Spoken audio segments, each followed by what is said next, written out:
Cracked open an energy drink. We got a White Monster today. In this video, we're talking about the perfect draft from the first overall pick. I'm feeling good. We got training camp coming up. Fantasy football season is upon us. Draft season is pretty much here. We're doing our mock drafts. We're getting excited about what our potential team could look like. If you have the first overall pick, maybe you don't know yet. Maybe you're one of those leagues where you don't find out until the draft starts or 30 minutes before. I personally hate that because I love doing mock drafts. I've already done hundreds of mock drafts, plenty of drafts over on Underdog Fantasy. So I am going to give you the best possible team from the first overall pick. Before that, though, I want to let you guys know, I am a creator here on YouTube. I'm very new. My name is Ryan. You can find me on Twitter, where I've been creating a ton, TikTok, Instagram. I understand the importance of YouTube. I like the longer format, and I want to help you guys win and really connect with you guys. If you have a question, make sure you comment below. I answer every single one of them. Leave a like, subscribe to the channel, turn on the bell. I'm going to be with you guys all fantasy year and beyond. So let's do it. With the first overall pick, it's going to be Jamar Chase for me, guys, this year. Everyone, will probably say CeeDee Lamb because of the season he's coming off, but a receiver hasn't repeated wide receiver 1 overall season since Antonio Brown, which was like a decade ago. I'm fading Christian McCaffrey at the 101 this year, as CMC led the NFL in touches last year with 339, 417, including the playoffs. And we just know that that is a death sentence for the following year. Look at Josh Jacobs after he came off a career year. He looked horrible last year. Listen to this. Only 2 running backs finished as top 12 backs the following year since 2013. Top 12. So you're drafting Christian McCaffrey, obviously at his ceiling. He's 28 years old. He's proved that he can't stay healthy. Not for me. This is Jamar Chase's year, you guys. And I know a lot of people are going to be like, we've been waiting for Jamar Chase to have that blow-up season. Well, he was a wide receiver 5 in 2021 in fantasy points per game, his rookie year. And then he was the wide receiver 6 in 2022. And then we know how last year went with Joe Burrow with the injuries. It was a mess. But when looking at the top receivers, since I'm out on CMC at the 101, looking at the top receivers, all right, let's pull it up here. Sorry, I'm going to be looking back and forth on my computer. I want to give you guys the best possible advice, knowledge I can, so I'm not trying to memorize everything out here. So I will be referencing my computer from time to time. Looking at the top receivers going off the board, CeeDee Lamb, Tyreek Hill, Amon-Ra St. Brown, Justin Jefferson. And then Jamar Chase. Those are kind of the consensus 5. Who is the best quarterback in that group? So we got Dak, Tua, Jared Goff, J.J. McCarthy or Sam Darnold, and then Joe freaking Burrow. Who's the best quarterback? Let's just start there. It's clearly Joe Burrow, right? Okay, so Jamar Chase not only has the best quarterback out of the group, which matters. You guys, he's also 24 years old. You can make an argument for Tyreek Hill. You can make an argument for CeeDee Lamb at the 101.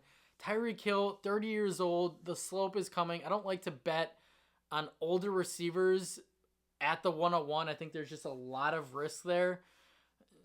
That's not for me. CeeDee Lamb, not going to repeat as the wide receiver 1 again. So it's clear and obvious for me. It's Jamar Chase. And even looking at last year when Burrow got hot from weeks 5 to 10, when he was finally over that calf injury before he hurt his forearm, elbow, Chase absolutely dominated. 28% target share, 34% first read share, 2.69 yards per route run, and was the wide receiver 4 over that stretch. I'm not worried about T. Higgins. I think T. Higgins is one of the most overrated NFL fantasy receivers. And if you go back and look at the numbers, look at the target shares, it doesn't matter if T. Higgins is out there. Joe Burrow doesn't care. Joe Burrow is feeding Jamar Chase. He's the alpha. So he's not really competing for targets in a sense, because Joe Burrow will continue to throw to the best player on the field, which is Chase. And then on top of all that, with Tyler Boyd gone, who was their slot receiver, we're hearing a lot of buzz of Jamar Chase running more out of the slot, which I think that's a cheat code for extremely ultra athletic gifted receivers. We saw CeeDee Lamb out of the slot a ton last year, and look how that turned out. You put Jamar Chase in the slot for 60% of the time or more. I mean, just imagine Jamar Chase in the slot. You have Jermaine Burton and T. Higgins on the outside. You have Mike Gesicki just flooring it straight up the middle, and you just put Jamar Chase on a slant out of the slot. What do you think is going to happen? 80-yard touchdown, right? It's going to be an easy way to rack up PPR points with the receptions, and Jamar Chase is one of the best after the catch. So it's blatantly obvious. I know Jamar Chase, when you look at the ADPs, he's going,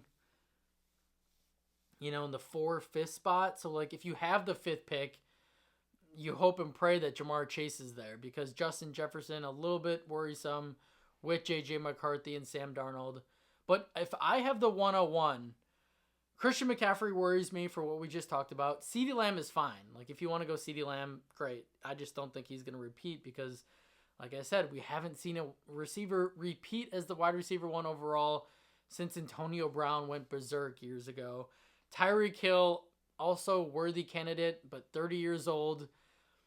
And yeah, he hasn't showed any signs of declining yet, but as you age, the chances of getting hurt increase drastically. So, do I think Tyreek Hill is going to fall off a cliff this year? Probably not. But what if he pulls his hamstring in week 2? And you could say that for any player, but when you're 30 years old, it takes a lot longer to heal. So that's my point. So we won't touch on that. I also don't like Tua. That's for another day. So, 101, Jamar Chase. I know we're going slow. I'm trying to give you guys as much information as possible. I'm also new to YouTube, as you can tell by looking at my channel. I'm more of used to the TikTok, Instagram, punchy, quick, fast, 1.5 minute videos. But I like this because I feel like I can connect with you guys more, and I can give you more information. TikTok, you don't give as much information because, like I said, you only have 1.5 minutes to work with. Well, you have longer, but Instagram Reels, you only have 1.5 minutes, and I like to post the same video on both platforms. So I keep it 1.5 minutes. So Jamar Chase, you guys, this is the year he does it, and I don't see. Jamar Chase was the wide receiver 5 as a rookie with over 1,400 yards and 13 touchdowns as a rookie. He's playing with Joe Burrow, who he has unmatched chemistry with. This one is extremely obvious to me. If Jamar Chase and Burrow, we assume that they're going to stay healthy this year, this is the year it happens. No questions. All right, on to the second pick, the 212. Achane for me. He's coming off an electric rookie year where he averaged 7.8 yards per carry. Yes, I know that's not sustainable. Yes, I know that will not continue. But even looking at the advanced metrics, first in explosive run rate, second in yards after contact per attempt, third in missed tackles forced per attempt. This dude is special. And before we go any deeper, Achane, outside of last offseason, was the first offseason that Achane actually only had to train for football, where he could focus on getting bigger, putting on mass, putting on muscle, because before that, he was a 2-sport athlete. He was playing football as well as track. So if you're familiar with track, you're not trying to put on weight. You're trying to lose weight. So there have already been reports out of Miami camp that Achane has put on weight, put on muscle, put on size. The height for a running back being 5'8" doesn't matter. Who cares about the height? It's completely irrelevant. But the weight is what we care about. And Achane, if we pull it up, I was going to take a drink of my Monster. Why don't you guys take a drink of your energy drink? Yeah, they're terrible for you, but they give me the energy that we need being a father. Achane. Maybe I'll do like a screen share. I don't know. Let me know what you guys think. But this is going to be very raw. Not going to do much editing. 188 pounds last year. Okay? So let's put, a guy like Jahmyr Gibbs is probably 200 at this point. Like I said, there's already been reports that Achane has put on weight. If he can get into that 195, pushing 200, he's going to be more durable. He's not going to get as hurt as often. As we know, he only played 11 games last year because he was banged up. Drink. A lot of people like to wait for things to happen in fantasy. Oh, I need to see Devon Achane prove to me that he's going to be healthy for a full year. That's not how you win in fantasy. It's taking calculated risks, right? Because if you wait, then next year Devon Achane could be the 101, and then you're most likely not going to get him. But if you draft him now in round 2, round 3, and then he's the best player in fantasy this year, which is possible, then you probably win your league. So I like to live on the edge a little bit. I like to chase upside. I like to chase efficient, explosive backs. Devon Achane is that. I'm not worried about Raheem Mostert. What is he, 31? He's going to be 32. Come on. He had a fine year last year, but he's not going to be the RB1 this year. He's 32 years old. Get over it, guys. Like, Mostert's not scoring 17 touchdowns this year. Jalen Wright's a rookie. Not really worried about him last year. Achane finished as a top 8 fantasy back 5 times last year, his rookie year. And like I said, the only real knock people have on him is his size and durability. And if he is putting on weight and muscle this offseason, which that was reported kind of went under the radar, then what do you say? He has no other weaknesses in his game. Drafting a guy like Achane can win you your weeks. Like, what do you put up 50-some points against Denver last year? Like, he can win you weeks because he has a lot of different ways he can score, and he's as explosive as they get. Why would you not want a player like that in your team? I don't know. It seems pretty obvious to me. So, and the other knock that people have is like, oh, Achane, he doesn't get a lot of carries, doesn't get a lot of touches. So Alvin Kamara didn't either when he was just starting his second year or whatever. He didn't touch the ball a lot, and look how he turned out. Look how he finished in those seasons. That's the thing, guys, is that Achane doesn't need to be a workhorse back to be a fantasy superstar, to be an elite running back in fantasy. Give him 15 touches, and he can get it done. That's the beauty of Achane.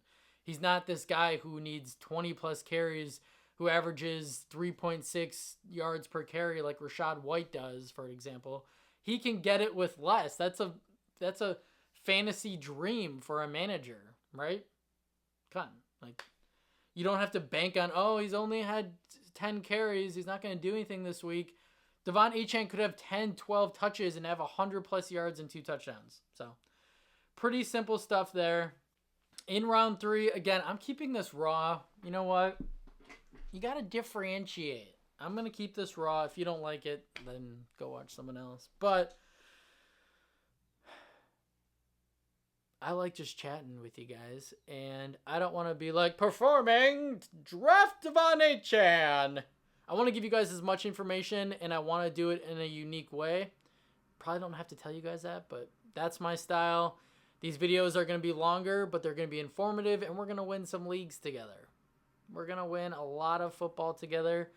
Yeah, I'm going to show you my weird side. I'm going to keep drinking my Monster. Did you crack open your energy drink yet? Coffee, green tea if you're on the healthier side, 24-hour energy if you want. All right, in round 3, Isaiah Pacheco. Isaiah Pacheco, man. He is going to wreck leagues this year. Wreck.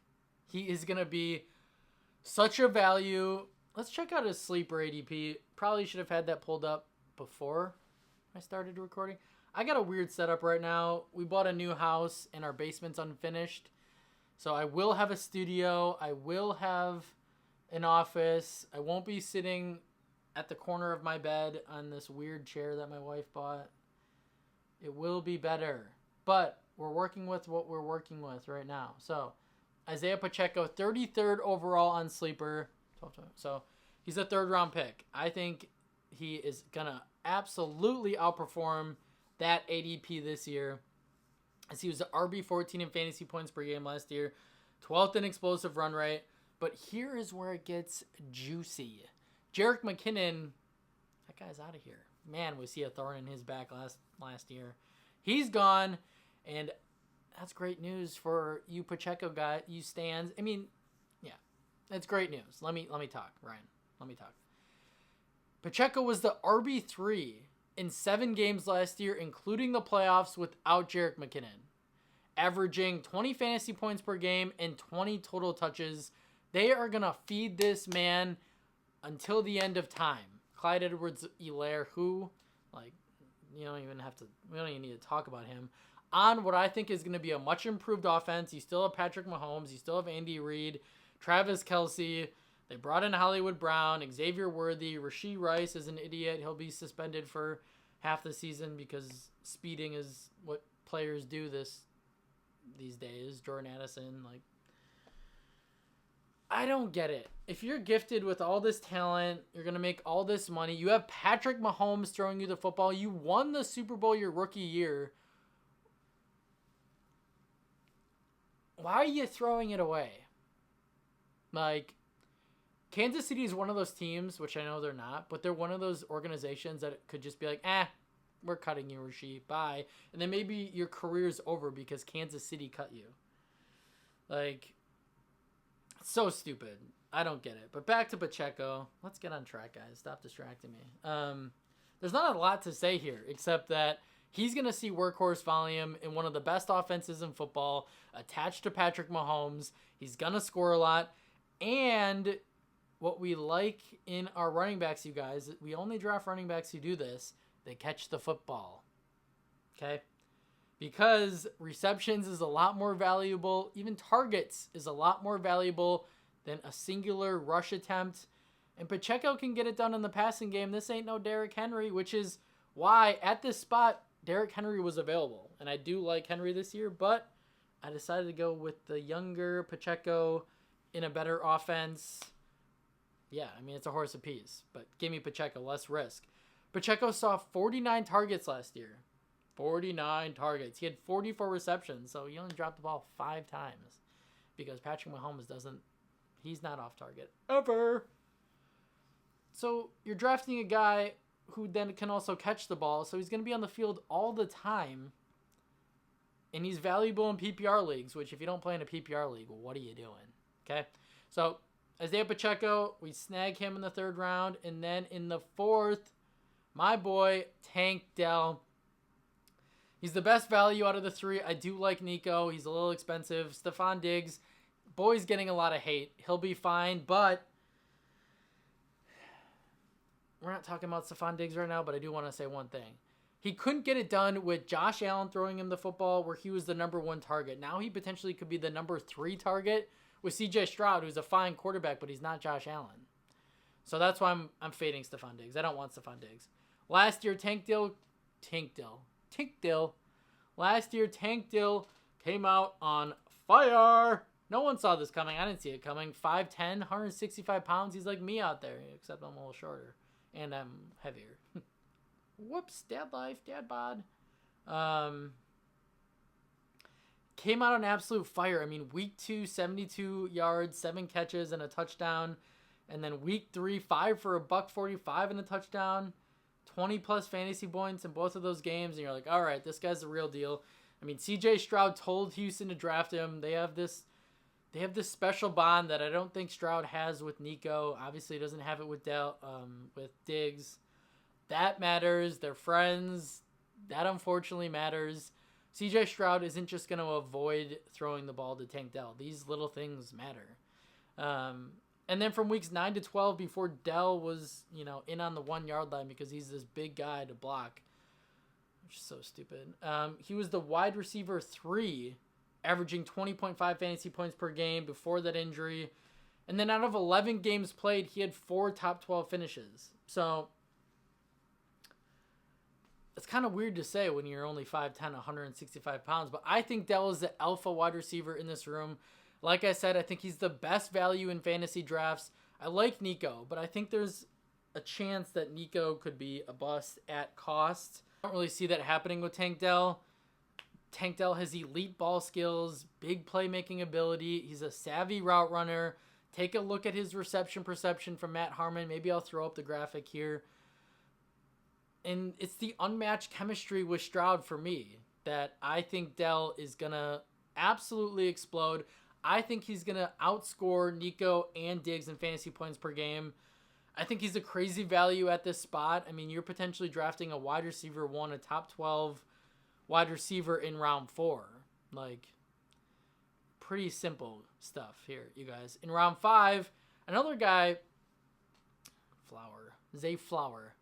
Zay Flowers, a lot of people are kind of fading, which is kind of awkward. This is reminding me of Amon-Ra St. Brown, his rookie year. We'll get into that. Yes, the splits with and without Mark Andrews, let's get this out of the way, aren't great. 11 fantasy points per game with Andrews, 17.4 when Mark Andrews went down.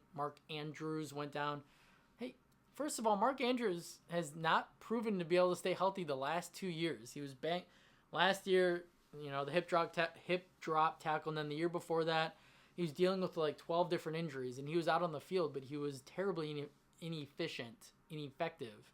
And what I'll say here with the splits is that Zay Flowers was a rookie in the first half of the season. So what do you expect? He averaged 11 fantasy points per game. So what? Most rookies don't ascend, don't take off, don't figure it out until the second half of the year anyways. And it just so happened that the number 1 target in Baltimore, Mark Andrews, was out. So we don't know really what that would have looked like if Mark Andrews was in. He still could have averaged more fantasy points per game because he was figuring it out. Because he played more games. His first half of the season in the NFL, he was figuring it out. How many times am I going to say figuring it out? I don't know. So why I say this reminds me of the Amon-Ra St. Brown situation. And while Amon-Ra St. Brown put up crazy numbers to close out his rookie year, so not exactly the same with Zay Flowers, a lot of people were fading Amon-Ra St. Brown because DeAndre Swift and Tyjae Hawkinson were hurt, and that's the only reason he went off. Look at the splits. This is giving me those same vibes. Zay Flowers is a special talent. I think he's going to be elite receiver in this league. This offense under Todd Monken, we saw what they did in year 1. Lamar Jackson set career highs in passing yards, pass attempts, completion percentage. So this passing attack is only going to get better. I think they're going to even pass more this year. Yes, even with Derrick Henry. I think Derrick Henry is going to help this offense. I think that Derrick Henry is going to help Zay Flowers because they're going to stay on the field longer, more scoring opportunities. A lot of defensive attention is going to be on Derrick Henry. Zay is going to have these advantageous spots in the middle, short area of the field, screen balls where he's going to get open because of Derrick Henry. And he's the wide receiver 1 with no Odell Beckham.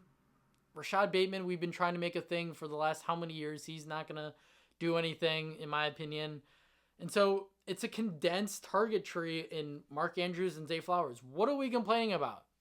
It's not like there's 17 other receivers that are going to take work away from Flowers. He's on a good offense with an elite quarterback that's going to throw the football a good amount. As they ranked 7th in neutral pass rate last year. They didn't draft anyone else to take away work from Zay except a 4th-round rookie. So another one that it's just like, fade the noise. Zay Flowers is going to wreck people this year. He's going to wreck people who don't draft him because they're going to be like, why did I not listen to Ryan? Why did I not draft Zay Flowers? I mean, his name is Zay. His last name is Flowers. Like, draft him. All right.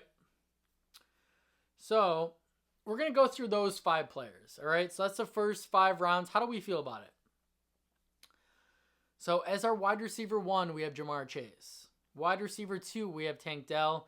Wide receiver 3, we have Zay Flowers. And then we have Devon Achane and Isaiah Pacheco as our RB1 and RB2. That, in my opinion, I got to stop saying my opinion. That, you know what's my opinion because I'm saying it. That is a stacked team. We're not going to go in a ton of depth on the rest. We'll go all the way to round 10 because I'm not trying to make these videos 50 minutes as I'm starting out because no one's going to watch the first 50 minutes. But in round 6, we took my guy Joe Burrow, who had, this is kind of a weird thing, but I think this is, let's make sure this camera is good. This is kind of a weird thing, but I think this is true, is that maybe this is just like a little gut thing that I have, but a player who usually comes off a bad, injury-riddled, frustrating season, typically the following year, they go off. And so Joe Burrow is coming off one of the most frustrating injury-riddled seasons that I've seen. Jamar Chase was banged up. They're going to explode this year. I think Joe Burrow and Jamar Chase, if you get that stack this year, here's the trophy, okay?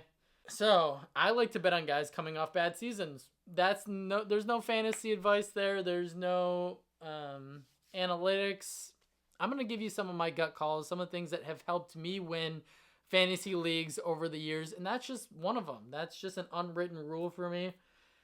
Could Joe Burrow have another injury-riddled year? Absolutely, but I like to bet on guys who are coming off rough seasons to bounce back, and I think Joe Burrow is going to do that, and I think a lot of people are going to be like, how did we get Burrow in round 6, round 7 plus this year, right? Like, Joe Burrow could easily lead the NFL in touchdowns and passing yards, and no one would bat an eye. He's that good. Everyone has recency bias, and they're like, what has he done lately? They forget how good Joe Burrow is, even though I just told you from weeks 5 to 10 last year. Let's pull it up. Let me pull up my Burrow notes. When Burrow got hot from weeks 5 to 10, when the calf injury was finally not bothering him, I mean, everyone saw it. You're like, oh, crap. This is the Joe Burrow that we all know and love. Do I have his numbers? Maybe I don't. Yeah, I do. Okay. From weeks 5 to 10, where he caught absolute fire, he averaged 296 passing yards, 2.4 touchdowns, and was the QB4 over that stretch.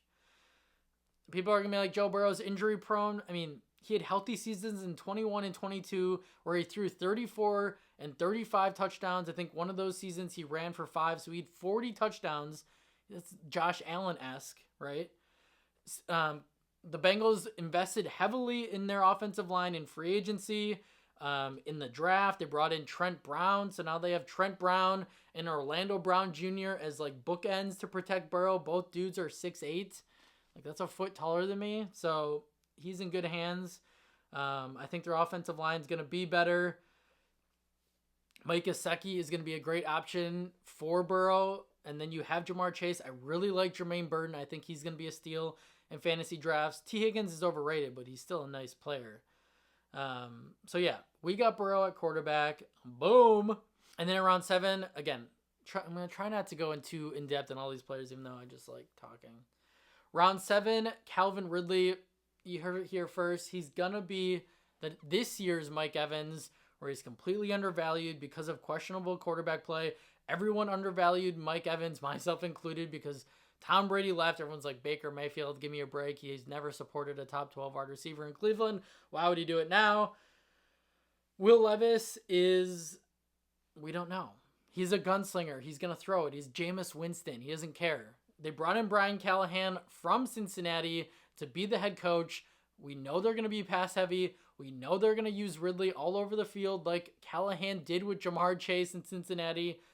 Ridley is a crazy value who has a lot of upside on a team that's going to throw a lot. I think DeAndre Hopkins is cooked. He's going to ride off into the sunset soon. Like, Ridley should be the number one option on this team. And then in round 8, we took Jake Ferguson, who is the number 2 target for Dak Prescott behind CeeDee Lamb. This offense has no one else but CeeDee Lamb and Jake Ferguson. I do like Rico Dowdle.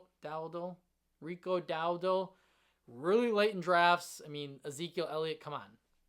Just don't even get me started. He's terribly inefficient. Talk about being cooked. So this offense, while they do have a solid defense, we'll see what their defense looks with Dan Quinn gone. But, God, Micah Parsons is annoying. He's really good at football, but he's annoying. I just had to say that. Jake Ferguson, I think, is going to be really good this year. Dak loves him. I love him.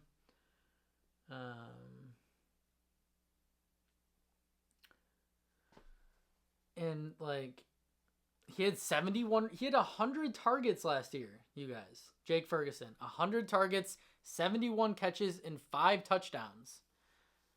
So I think Jake Ferguson absolutely goes bonkers, breaks out, and it's as simple as that. He's one of the best values at tight end this year. Talking about a value, in round 9, we took Jackson Smith-Njigba. New coaching staff. Pete Carroll's gone. Shane Waldron, horrible offensive coordinator, gone. Seahawks have a new young head coach in Mike McDonald. New offensive coordinator in Ryan Grubb, who loves to throw the football. You know, looking at what he did in Utah, I think he ranked like top 10 in pass attempts both years.